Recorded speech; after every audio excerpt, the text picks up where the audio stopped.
Well, I'm still working on my morning coffee. I figured I would get something out that's kind of been bothering me. I start my day off thinking about my son, and I carry those thoughts throughout my day. I think about him constantly. I find it really odd that there's all these biblical referencing on the book of Joshua. And I find it really odd that Jeff Truax coordinated funeral services with his next door neighbor there, Bobby Brado. And Bobby's got some learnings on his website about the book of Joshua.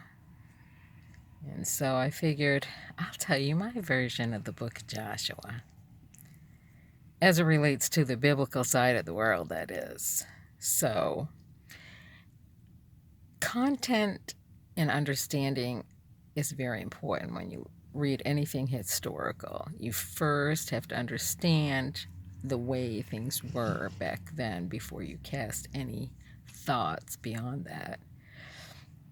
So, back in those days, people were scarce, meaning there were more animals on this planet than there were people. And so, people that had irregular thought processes were casted aside, if you will, and they had to go make their own way. And so, by all accounts, people were segregated based on beliefs. And so, the largest quantity of people that held long standing beliefs, unwavering beliefs, were found on this land, which I'm referring to as back in those days, the section of land which is now known as Canada in the United States. And the elders would send their people, warriors, to various places to gather knowledge to be used to protect their people. And that was the sole purpose of gaining knowledge from other people.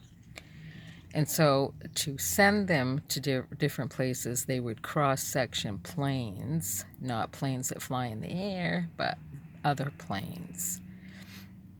And they would put a warrior on a spot, equip them with whatever they needed before they sent them to that spot, give them a set of instructions, and then they'd carry them back. And so they called up a warrior and gave him a set of instructions, and they equipped him with a piece of rock that they had made smaller so that it would fit into the palm of his hands, much like this. If I can get it up there. Where is it?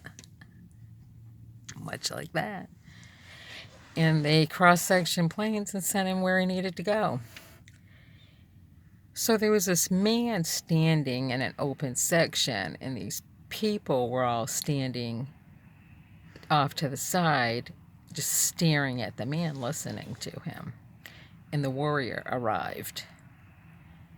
And as the man in the middle talking turned around, he saw that this man was standing next to a boy that he convinced others was his son. And in the middle of talking, he stopped and screamed, "Joshua!" And so the boy stepped out. And he asked, "Who is this man that is standing next to you?" And the boy had not even taken notice. And so the warrior stepped out. And the warrior said, "What is your name?" And Moses said, "My name is Moses." And the warrior said, "Do you know anything about this?" And Moses said, "No." And he goes, "Then I guess this is for you."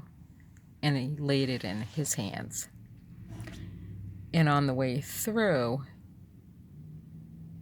he took a good look at the boy, whose name was Joshua, and noticed that he may have been of equal likeness and size, but in structure and in knowledge, he was lacking in many ways.